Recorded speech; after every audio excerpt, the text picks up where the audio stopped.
Goeiemôre tot 8. Vandaag ons ook gesels oor die struktuur van 'n atoom. Hierdie kan julle vind in julle handboeke by eenheid 1 van die chemie afdeling op bladsy 127 tot 128. So ons gaan vandag na die volgende goeders kyk. Ons gaan kyk na die struktuur van 'n atoom deur te kyk na die volgende komponente. Ons gaan kyk na die protone, die elektrone en die neutrone binne in 'n atoom se struktuur. Dan gaan ons ook kyk hoe kan ons sien dat 'n atoom of 'n element op die periodieke tabel as neutraal beskou kan word. En ons gaan dan ook kyk hoe ons die protone, die elektrone en die neutrone van 'n atoom kan bereken. Goed, so eerstens gaan ek die volgende vraag aan julle stel. Ons het ons 'n bietjie hieroor gepraat. En dit is dan, wat is 'n atoom?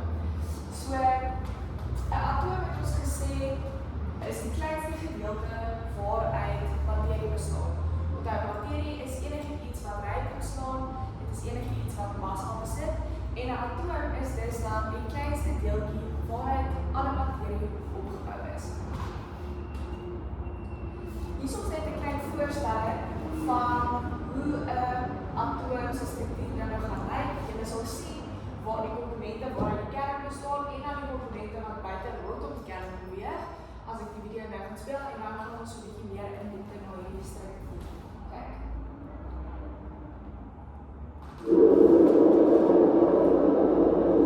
Goed, so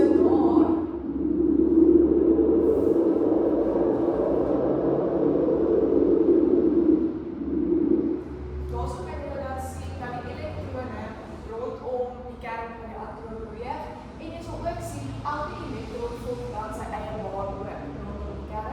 En dit beweeg dan in die energievlakke waarna ons nou gaan kyk. Maar hulle beweeg nie almal in dieselfde rigting nie, hulle beweeg ook nie almal in dieselfde baan nie. Goed, so die struktuur van 'n atoom kan dan as volg voorgestel word. As ons kyk na die kern van 'n atoom, bestaan dit uit twee komponente.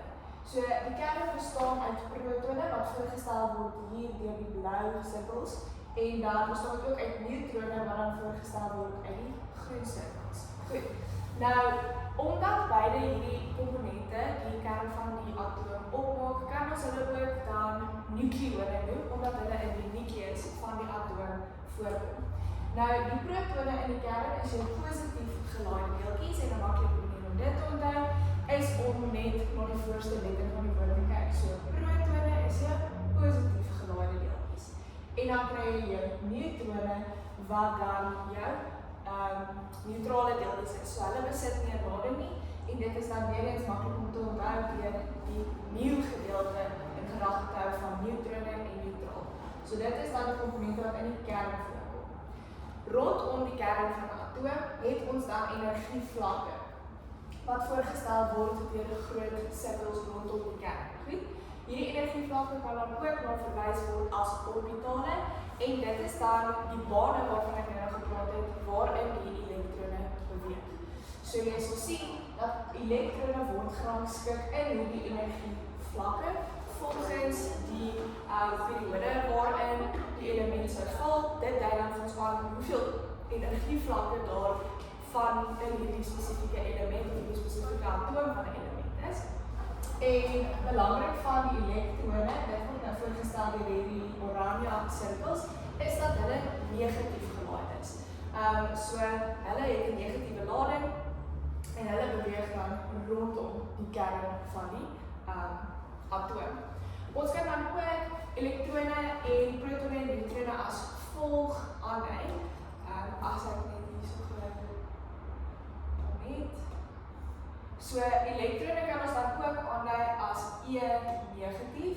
So indien jy ooit 'n elektron teken, 'n atoomstruktuur moet teken, is dit nie nodig om fisies elke keer die sirkeltjies te gaan teken nie, maar jy kan basies net aandui met 'n getal en dan die afkorting vir elektrone, hoeveel elektrone daar in die atoom is, in die energievlakke is, en dan kry jy jou protone wat jy dan kan voorstel deur E+, en jou neutrone kan jy dan ook voorstel deur N. So dit is die afkortings wat ons dan ook gebruik om hierdie komponente mee te verduidelik. Goed. Dan beweeg ons aan nou net so kyk die hersiening van ons periodieke tabel. So wat as nou elemente op die periodieke tabel kyk, word dit dan ook as volg voorgestel. So ons het gewoonlik hierbo het ons die atoomgetal. Dit is die kleinste nommer van die twee nommers wat by 'n element voorkom en dit is gewoonlik dan ook die nommer wat of bo die hoek of regbokant die simbool voorkom. Dan kry ons die simbool van die element. Belangrik, die simbool word altyd met 'n hoofletter geskryf en dit is ook altyd in los skrif wat dit geskryf word sodat ons presies kan sien watter tipe element daarvan gepraat word. En dan het ons ook die massa getal en dit is die groter getal van die getalle wat by 'n element voorkom en hy kom ook gewoonlik aan die onderkant van die boek voor. Dit is dan die massa getal. So hoe kan ons hierdie getalle dan gebruik om te identifiseer wat protone, elektrone en neutrone is?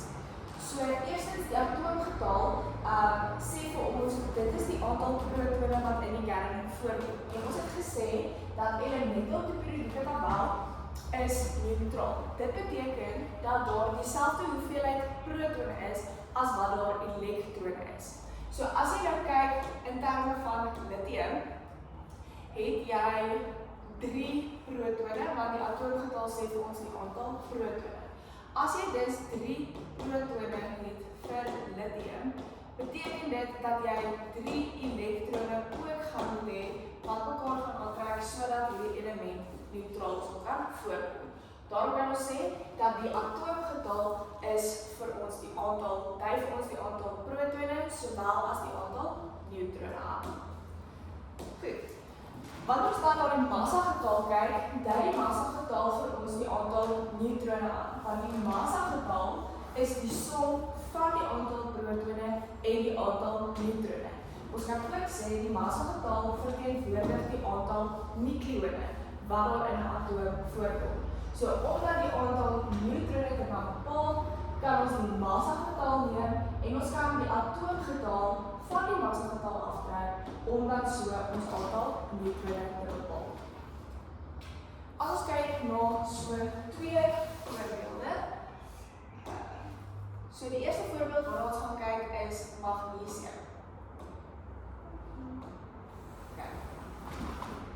Goed. So magnesium se atoomgetal is 12, wat beteken dat die aantal protone in die kern 12 sal wees.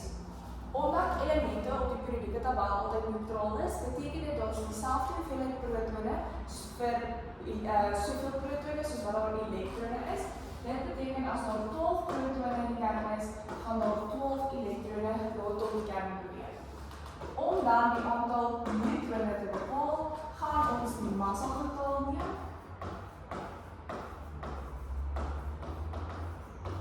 En ons gaan sê die massagetal is die aantal neutrone plus die aantal protone. Die massagetal hierso is 24 en die aantal protone het ons gesê is 12. Dis is die aantal neutrone in die massagetal minus die aantal protone. So die aantal neutrone is dan 12. Dit is wel baie belangrik om te weet dat die aantal neutrone en die aantal protone nie noodwendig dieselfde hoeveelheid gaan wees nie. In die geval van magnesium is dit, daarom is dit belangrik om dit altyd te bereken, want dit gaan nie noodwendig so uitwerk dat dit dieselfde getal sal wees. Goed, die volgende voorbeeld wat ons gaan kyk is dan broom. Goed, so broom se massagetal is sy atoomgetal is 35, wat beteken daar is 35 protone in die kern.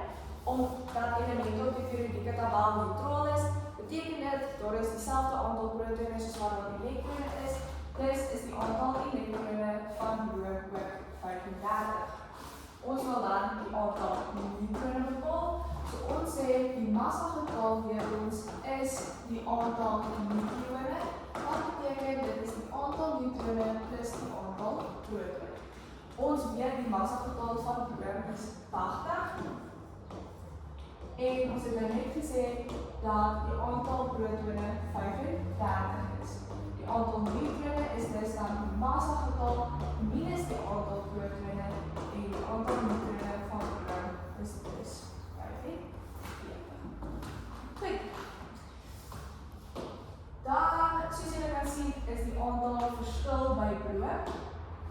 Daarom sê ek, dit is nie gewoonlik dieselfde aantal neutrone as wat protone is nie. Hier staan 'n voorbeeld wat vir leerders gegee gaan word om te doen, die voorbeeld van fosfor, sowel as die voorbeeld van kalsium. En dan vat ons gou die volgende saam. So in die struktuur van 'n kern kry ons 3 komponente. Ons het protone, die neutrone en die elektrone. Die protone is die positief gelaade deeltjies wat in die kern van die atoom voorkom. Die neutrone is die neutraal gelaade deeltjies wat ook in die kern voorkom. En daarom kan ons ook sê die protone en die neutrone is die nukleone.